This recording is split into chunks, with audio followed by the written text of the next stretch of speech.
So hello everyone, this is a new question. तो ये बहुत अच्छा एडवांस लेवल का क्वेश्चन है। Let us solve this.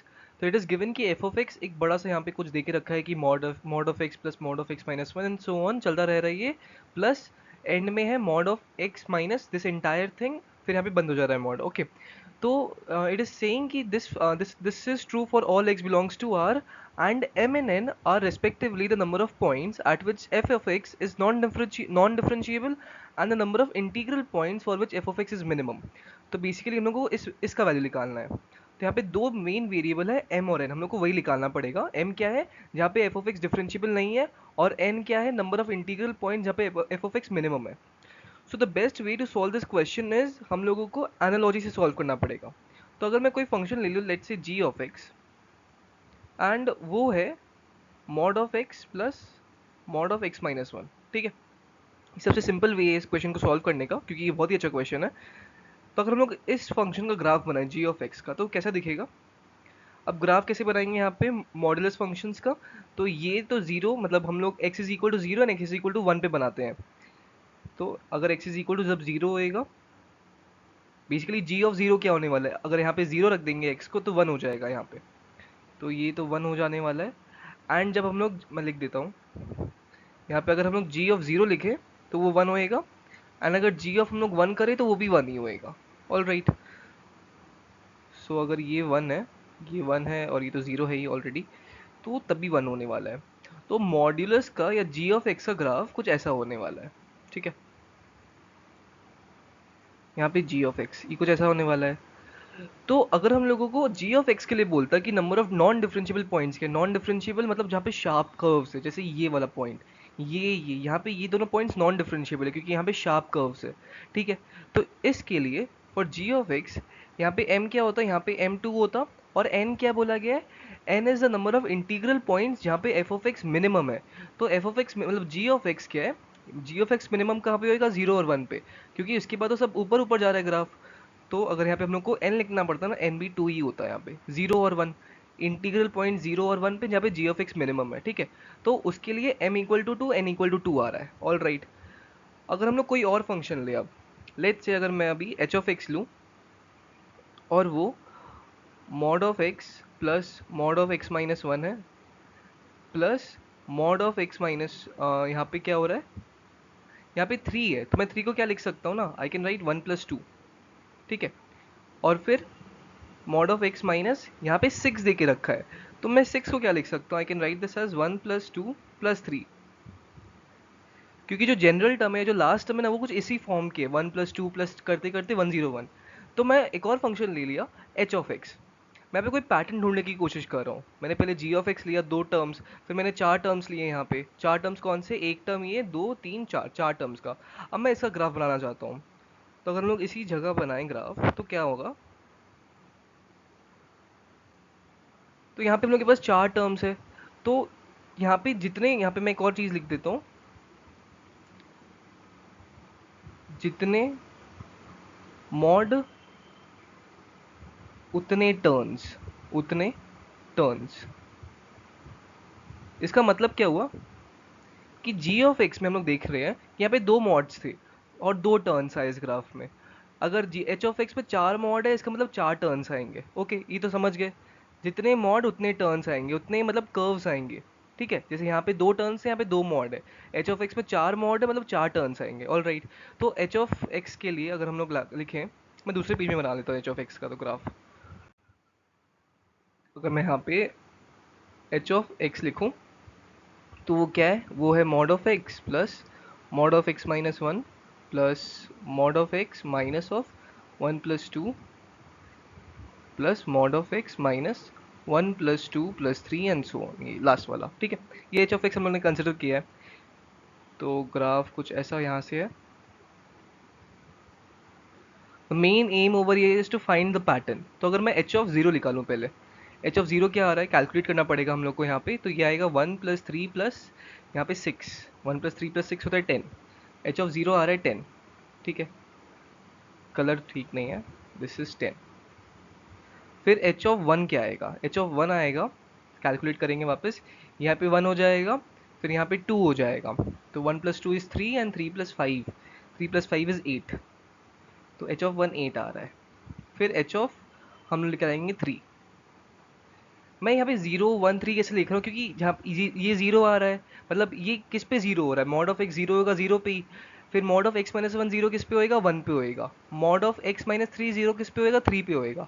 तो मैं उस हिसाब से 0 1 3 ले रहा हूँ। ठीक है, तो यहाँ पे भी हम लोग देख सकते हैं कि एच ऑफ 3 निकालेंगे तो क्या आएगा, 3 फिर प्लस 2 दैट इज 5, एंड फिर 5 प्लस 6, 5 प्लस 3 8 हो जाएगा।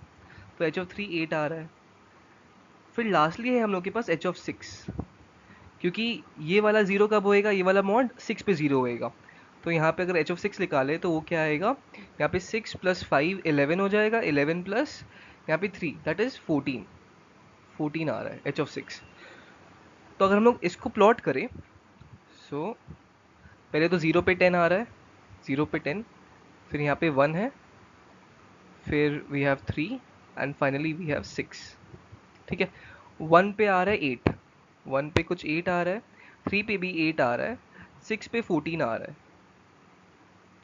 तो जो एच ऑफ एक्स का ग्राफ होएगा ना वो कुछ ऐसा होएगा, यहाँ पे ऐसा, फिर ऐसा, फिर यहाँ पे सेम ही है, फिर ऐसे ऊपर जा रहा है और फिर ऊपर और जाएगा। ठीक है, तो हम देख सकते हैं एच ऑफ एक्स का ग्राफ कुछ ऐसा है।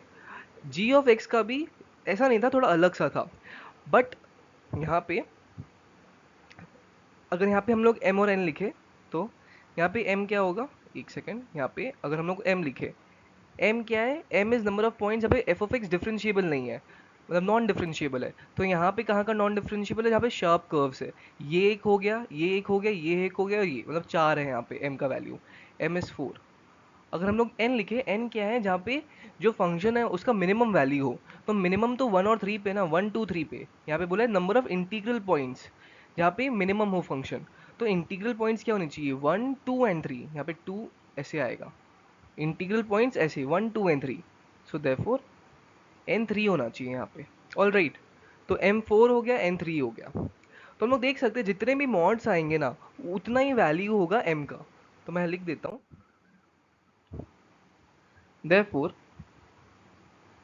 m is equal to number of modulus functions in f of x। ठीक है, अब हम लोग को बताना है कि f of x में कितने मॉड्स आ रहे हैं। जैसे यहाँ पे एक मॉड है, यहाँ दूसरा है, यहाँ तीसरा है, ऐसे करते करते कितने मॉड्स आ रहे हैं हम लोग निकाल ही लेते हैं यहाँ पे डायरेक्टली।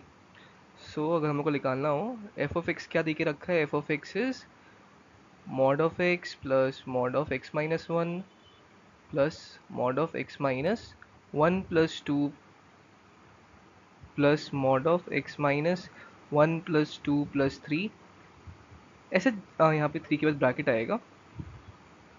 ऐसे चलते चलते कहाँ तक जा रहा है, ये जा रहा है mod of x minus 1 plus 2 and करते करते 101, फिर मॉड खत्म हो रहा है। तो यहाँ पे कितने सारे मॉड्स है, यहाँ पे 1 2 3। जब यहाँ पे 2 टर्म्स है तो 3 मॉड आ रहा है, फिर यहाँ पे जब 3 टर्म्स है तो 4 मॉड आ रहा है। तो जब यहाँ पे 101 टर्म्स, मैं लिख देता हूँ यहाँ पे, जब एक टर्म है तो 2 मॉड्स आ रहे हैं, यहाँ पे 1 है तो 2 मॉड्स आ रहे हैं। फिर यहाँ पे 2 टर्म्स है, जब जब 2 टर्म्स है तो 3 मॉड आ रहे हैं। अगर यहाँ पे 2 टर्म्स होंगे कितने मॉड्स आएंगे, 1 2 3 मॉड्स आ रहे हैं। फिर अगर 3 टर्म्स होंगे, अगर 3 टर्म्स होंगे तो कितने मॉड्स आएंगे, 1 2 3, 3 टर्म्स है यहाँ पे तो 4 मॉड आ रहे हैं, 1 2 3 4, 4 मॉड आ रहे हैं। तो यहाँ पे कितने टर्म्स, अगर टोटल एफ ऑफ एक्स का देखिए तो यहाँ पे 101 टर्म्स है, तो इसका मतलब कितने आएंगे, देयरफॉर अगर 101 पूरा टोटल टर्म्स होएगा ना तो इसका मतलब 102 मॉड्स आएंगे, 102 मॉड्स। ऑल राइट, और हम लोग ने बता के रखा है कि m क्या है, number of modulus functions in f of x. So हम लोग का m का वैल्यू निकल गया है, therefore m is equal to 102। m तो आ गया, अब हम लोग को n निकालना है। n क्या है, n is the number of integral points for which F of x is minimum. And हम लोग ने देख के रखा है कि जब भी हम लोग लिख रहे हैं ना एफ ऑफ एक्स 2 3 पॉइंट्स पे मिनिमम आ रहा है। हम लोग ने क्या लिया था, एफ ऑफ यहाँ पे पहले जी ऑफ एक्स लिया था, फिर एच ऑफ एक्स लिया था। मैं शो कर देता हूँ वापस।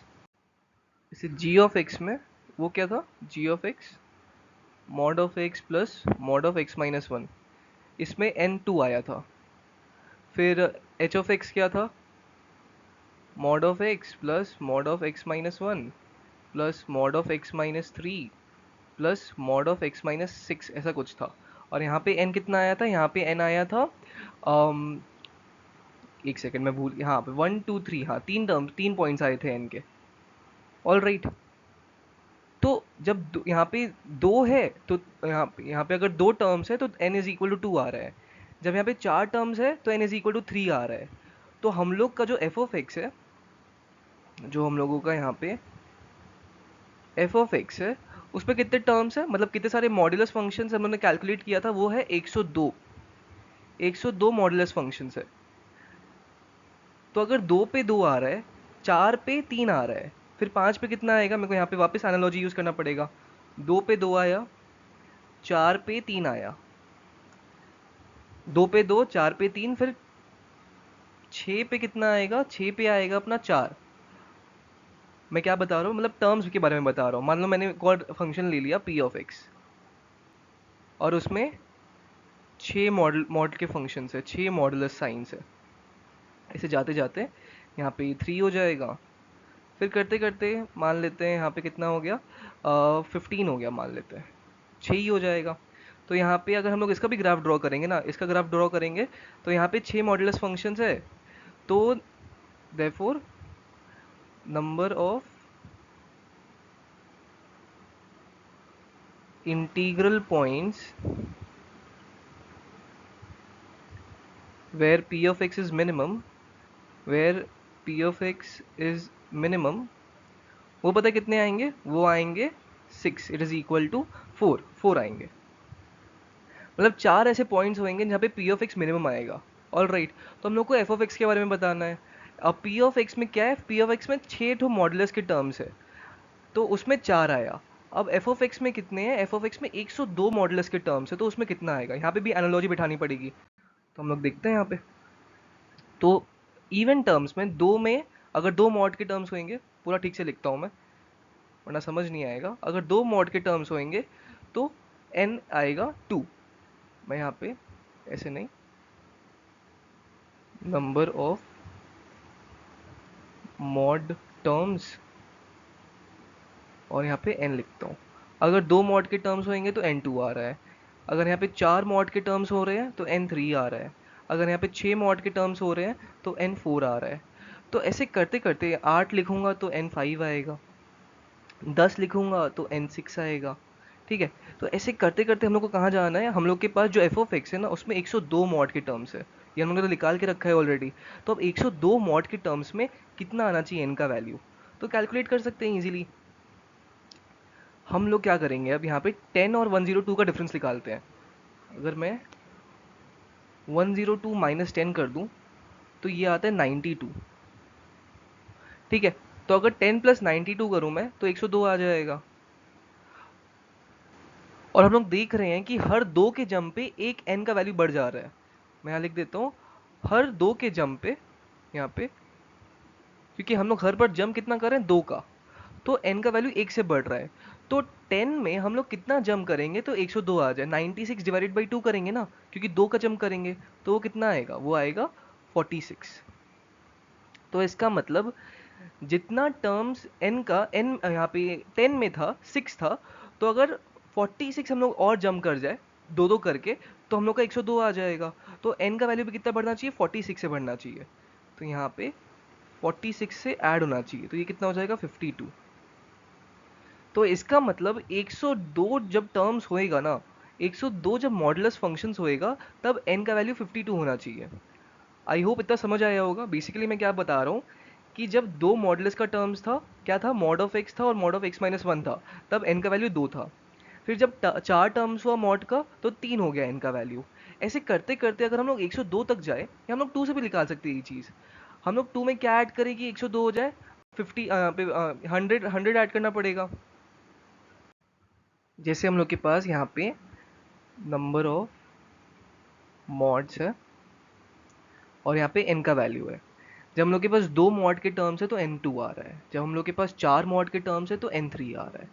तो हम लोग के पास टोटल में कितने टर्म्स है, हम लोग को पता है एफ ऑफ एक्स में कितने हैं। एफ ऑफ एक्स में 102 मॉड के टर्म्स है। और हम लोग देख रहे हैं कि जैसे जैसे हम लोग दो दो करके मॉड के टर्म्स बढ़ा रहे हैं ना, तो n का वैल्यू एक एक करके बढ़ रहा है। तो इनिशियली दो था हम लोग के पास, इनिशियली दो था, तो n का वैल्यू भी दो था। तो हम लोग दो में अगर 100 ऐड कर दे और डिवाइड बाई टू कर दे, बेसिकली क्या कर रहे हैं हम लोग, यहाँ पे 6 हो रहा है, 8 हो रहा है, तो 6 में कितना है, 6 में है 4, 8 में होएगा 5, 10 में कितना होएगा, 10 में 6 होएगा, 12 में कितना होगा, 12 में होएगा 7। तो ऐसे करते करते अगर हम लोग 102 पहुंचेंगे, तो 102वां टर्म कब आएगा, हम लोग ऐसे जंप करते करते कितनी बार जंप कर लेंगे, हम लोग अगर 2 से स्टार्ट करें तो 2 से 4 आने में एक बार जंप किया हम लोगों ने, फिर 4 से 6 में दो बार जंप किया, 6 से 8 में तीन बार, चार बार, ऐसे करते करते हम लोग 102 में कब पहुंचेंगे, 50 जंप करने के बाद, 50 जंप करेंगे जब 2 से, तब 102 में पहुंचेंगे हम लोग। तो 50 जंप करने के बाद n का वैल्यू कितने से बढ़ना चाहिए, 50 से बढ़ जाना चाहिए, इनिशियली दो था यहाँ पे, प्लस 50 पे यहाँ पे आ जाएगा, तो ये 52 हो जाने वाला है। So therefore for F of X, I hope समझ आया होगा, थोड़ा कंफ्यूजिंग है बट बहुत इंपॉर्टेंट क्वेश्चन है। For F of X N must be equal to 52। ठीक है, सो यहाँ से हम लोग एक ही चीज़ बता सकते हैं कि एफ ऑफ एक्स के लिए m क्या आ रहा है, m आ रहा है अपना 102, n आ रहा है 52। ठीक है, therefore m plus n minus 10 divided by 18, ये क्या आएगा, 102 प्लस 52 माइनस 10 डिवाइडेड बाई 18, और ये हो जाएगा 144 बाई 18, दैट इज 8, और यही करेक्ट आंसर है। आई होप आप लोगों को ये सोल्यूशन समझ आया होगा। This is a very important question and this is a very JEE advance oriented question. तो ये सब क्वेश्चंस हम लोगों को ये पैटर्न समझ के करना पड़ता है, बिना पैटर्न के क्वेश्चन नहीं होने वाला है। So do follow for more. Thank you.